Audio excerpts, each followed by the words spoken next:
Hallo meine Lieben, heute wollte ich euch zeigen, wie ihr aus Leder mit dem Plotter ein einfaches Portemonnaie ausschneiden könnt und das dann auch noch verzieren und was da die Möglichkeiten sind und wie ihr das macht, das seht ihr gleich nach dem Intro.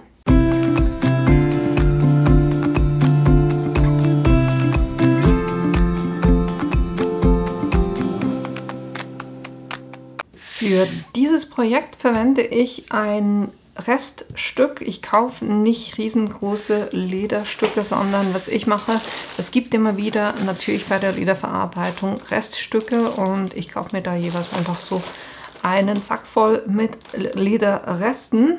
Das sind hier 500 Gramm und mit denen mache ich dann kleine Projekte. Ich werde es heute mit dem Cricut Maker machen und vielleicht auch ein Tipp bei der natürlich die Strong Grip Matte, was ich jeweils mache, weil das Leder fusselt ja ziemlich und wenn ich das direkt auf die Matte klebe, dann habe ich die ganze Matte voll und muss die wieder reinigen. Was ich mache ist jeweils, ich klebe so eine Folie drauf, also die Seite, die nicht klebt, liegt jetzt auf der Matte drauf. Und die hat dadurch eigentlich noch fast ein bisschen mehr Haftung.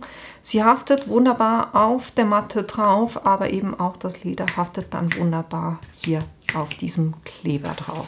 Das ist ein Tipp. Dann habe ich mir natürlich ein Stück ausgesucht, was mir gefällt von der Farbe her, was ich machen will und das natürlich groß genug ist für das Projekt. Jetzt gucken wir uns kurz das Projekt an. Ich habe mir hier ein Projekt ausgesucht, da bin ich ganz einfach in die Bilder und habe als Suche Wallet eingegeben. Und da ist es dieses hier, was diese drei, oder dieses helle Grün, das Mintgrün und Violett hat. Das habe ich ausgewählt und auf Einfügen drücken. Das mache ich jetzt nicht, weil ich hatte es ja schon. Und dann bekommt ihr ganz viele Sachen, auch mit Anzeichnungen.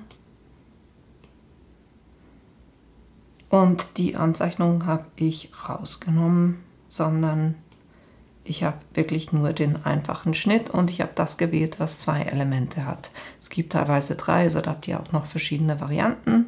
Ich habe das Violette gewählt, weil das sind dann zwei Elemente, die wir an den drei Seiten zusammennähen werden. Jetzt, bevor ich das aber mache,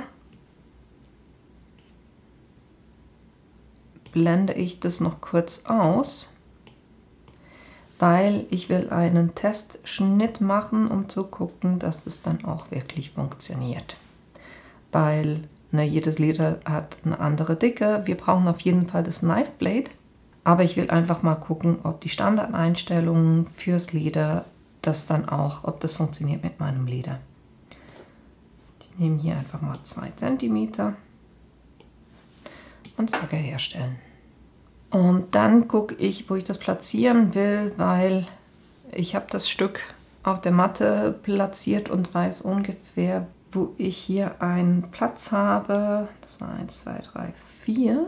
Das heißt, ich gucke mir parallel die Matte an, wo jetzt mein Element drauf liegt. Und das ist in etwa hier, wo ich so ein Reststück habe, wo ich das testen will. Dann gehe ich auf Weiter. So, ich habe euch kurz einen Zeitsprung gegeben. Ich versuche hier verzweifelt meinen Maker anzusteuern, der bis jetzt immer funktioniert hat mit Bluetooth und plötzlich findet der den. Er findet ihn, aber will keine Verbindung herstellen.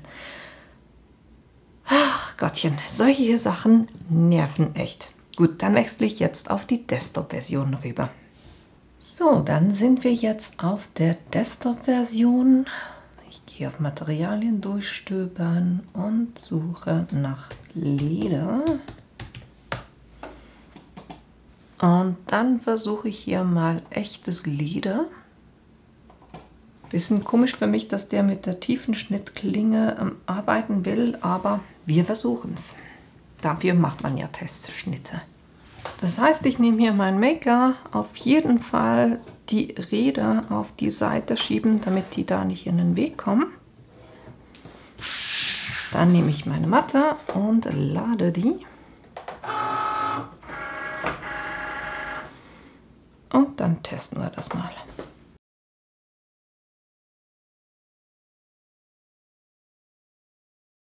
Dann können wir uns das kurz angucken. genau das, was ich gedacht habe. Das ist nicht wirklich durchgeschnitten. Ich habe gesehen, der hat 3-mal geschnitten. Und der schiebt mir vor allem hier die Ecken ziemlich herum. Bin nicht ganz glücklich mit dem Resultat. Das heißt, ich gehe nochmal zurück.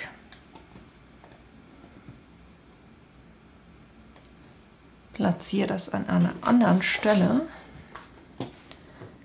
Sage weiter.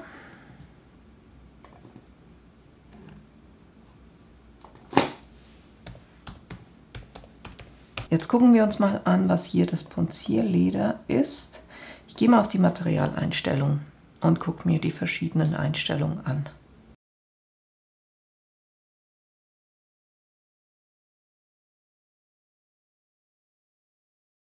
Das Punzierleder schneidet mit einem Druck von 300 4-mal mit der Klinge. Ich habe das Gefühl, das sollte reichen, dann nehmen wir das.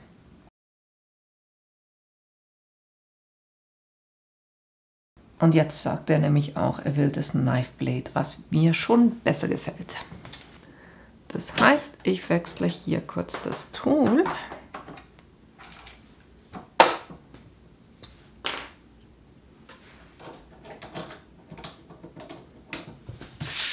Dann laden wir die Matte nochmal.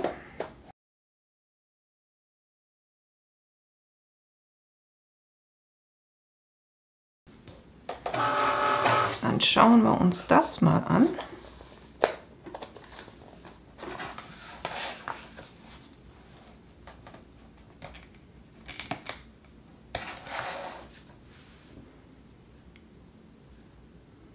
Ich denke, es hätte noch einen Schnitt mehr.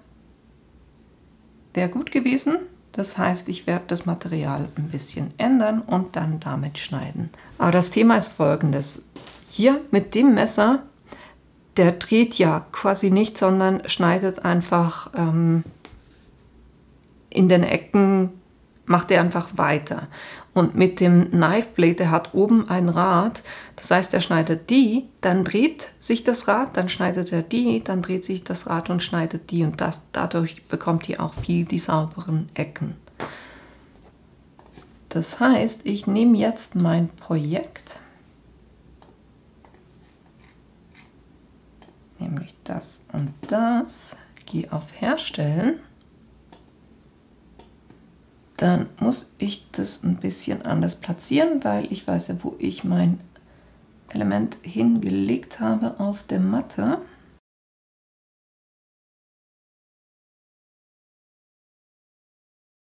Dann kann ich auf Weitergehen. Und jetzt nehme ich beim Leder anstatt dem 0,8, dann nehme ich das 1,6er, weil das hat 6 Durchgänge.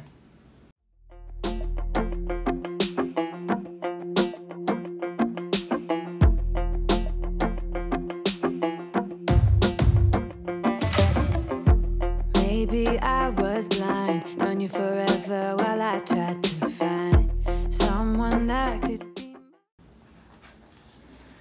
Und ihr seht, das lässt sich wirklich super lösen. Das ist jetzt die kleine Variante, dass ich quasi an den Schlüsselbund machen kann. Und ich werde jetzt gleichzeitig auch noch ein größeres machen. Und ihr seht auch die ganzen Fussel, die da drauf sind. Ne? Es lohnt sich auf jeden Fall, hier eben so eine Folie drauf zu machen, damit ihr das Ganze nicht auf eurer Matte habt. So, jetzt, wenn man professionelle Ledertools hätte, dann könnte man, es gibt so Gabeln, also die aussehen wie Gabeln, wo man jetzt hier die Nahtlöcher quasi reinmachen würde. Ich mache das jetzt ein bisschen unprofessioneller. Und zwar mit so einem Zackenrad zeichne ich mir einfach an, wo die Löcher sein werden. Und ich setze eine Spitze am Ende an und dann gehe ich hier einfach hoch. Dann habe ich hier ganz, ganz kleine Pünktchen aber die sind dann halt in einem regelmäßigen Abstand, was super ist. Dann setze ich eine Spitze da an, wo ich zuletzt gestochen habe.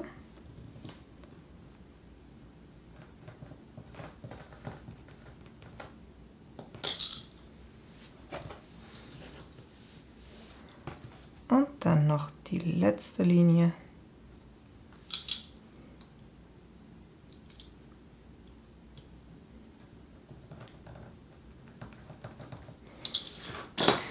So, und dann machen wir unprofessionell weiter und ich mache die einfach, ich steche die quasi mit einer Ahle durch.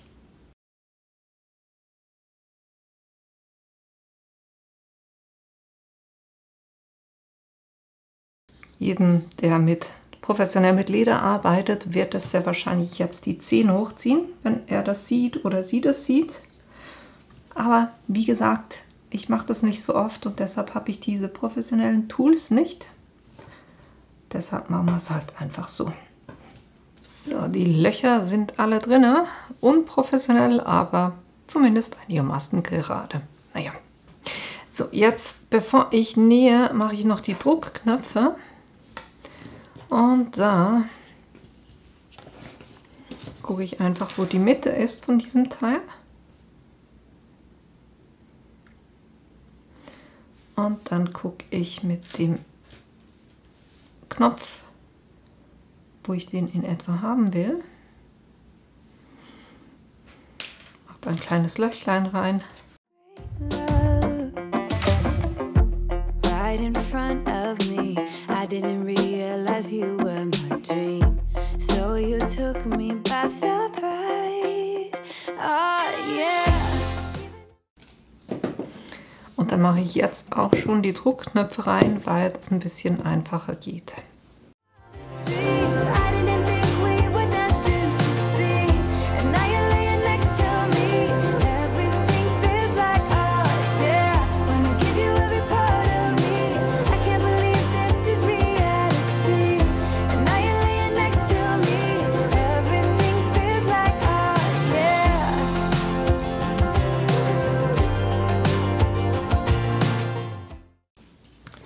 So, dann haben wir schon mal die Druckknöpfe.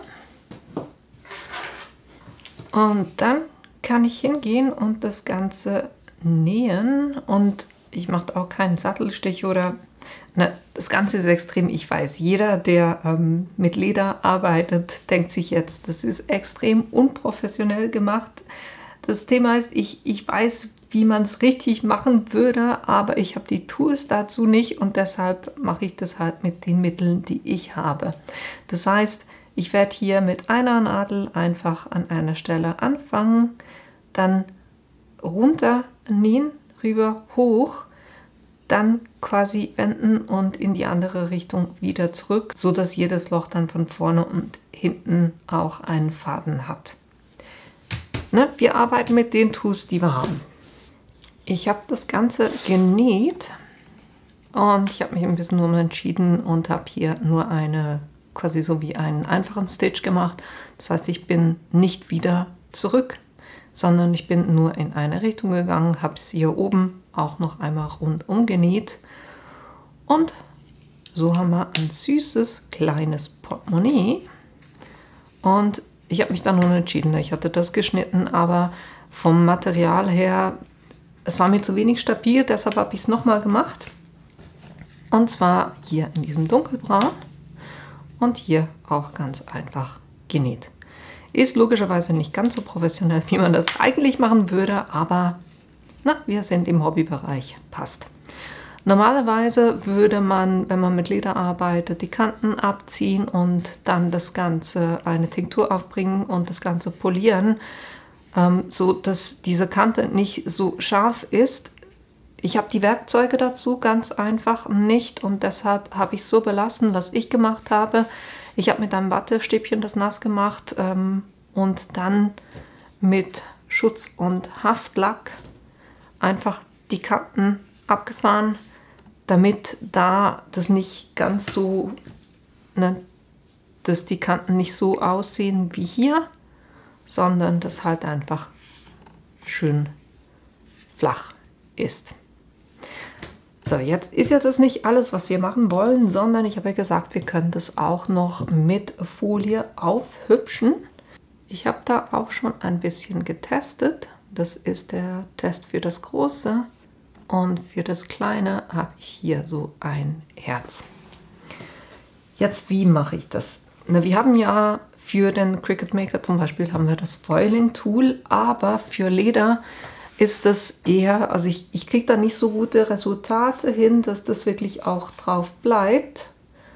Und ich habe da hier so einen Teststreifen gemacht, wenn ihr guckt, weil wir werden das mit Hitze übertragen und dann könnt ihr da mit dem Nagel drüber, das bleibt. Und das erreicht ihr nicht, wenn ihr das mit dem Kaltpressen quasi, wo wir das mit Druck übertragen, das funktioniert da nicht wirklich gut. Ich habe hier, der ist auch schon am Aufheizen, den Foil Quill Freestyle Pen von We Are Memory Keepers.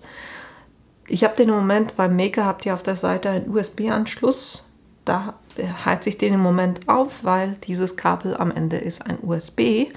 Das könnt ihr aber auch einen Stecker dran machen und an Strom anschließen, oder wenn ihr eine Powerbank habt, könnt ihr es auch da anschließen. Der wird einfach mit Strom geheizt und die Spitze vorne wird extrem heiß. Deshalb arbeite ich hier auch mit dieser Platte.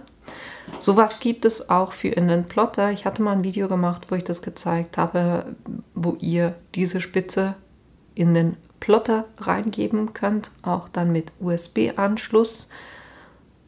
Da verlinke ich euch das Video hier oben, aber ich wollte es heute mit dem Freestyle Pen machen, weil ich den Effekt halt einfach ganz cool finde. Jetzt, damit es nicht ganz so Freestyle ist, wenn ihr eine schöne Handschrift habt, dann könnt ihr das natürlich ohne eine Vorlage machen. Was ich gemacht habe, ich habe ganz einfach Seitenpapier auf ein Druckerpapier draufgeklebt und das dann ausgedruckt.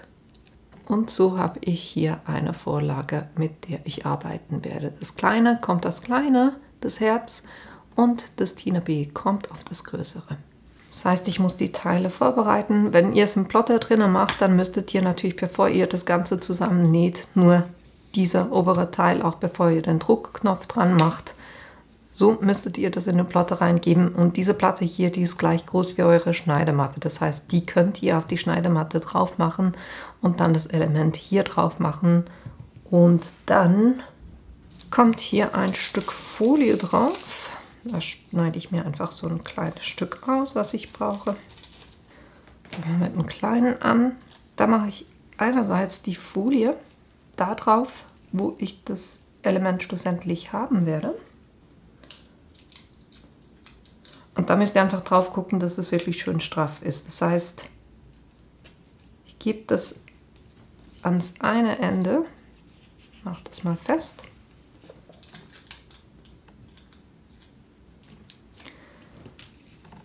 Dann hole ich das quasi am anderen Ende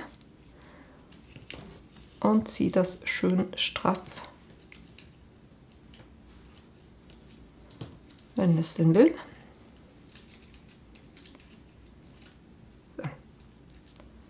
Ziehe ich schön straff und auch oben und unten noch einen Kleber. Müsst ihr einfach drauf gucken, dass ihr den Kleber, wo ihr den dran macht, dass da dann nicht das Motiv nachher ist.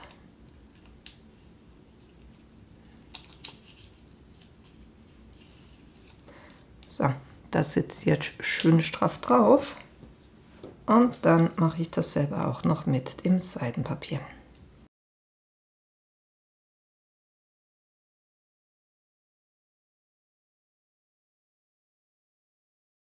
Warum habe ich da Seidenpapier genommen? Es geht einfach darum, dass die Hitze da durchgeht. Und das Seidenpapier ist so dünn, dass das wunderbar funktioniert. Und jetzt braucht ihr mit dem Pen gar nicht so viel Druck, sondern es geht einfach mehr darum, das ist wirklich heiß hier. Also ich merke das sogar im grünen Bereich hier. Jetzt kann ich ganz einfach meiner Vorlage folgen. Ich würde euch anraten, wenn ihr Linien habt, die zusammenhängen, dass ihr das in einem Schritt macht.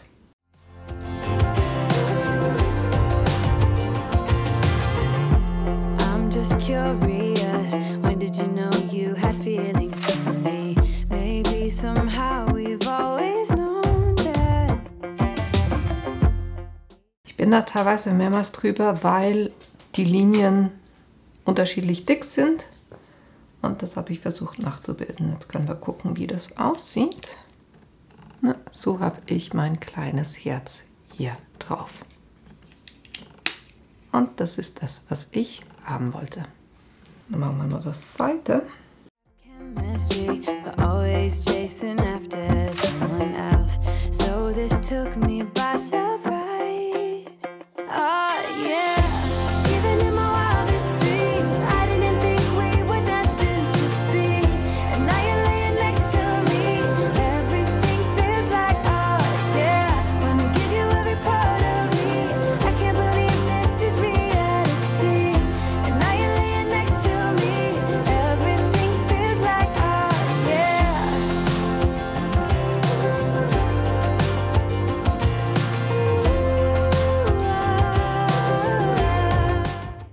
Und dann gucken wir mal, wie das aussieht.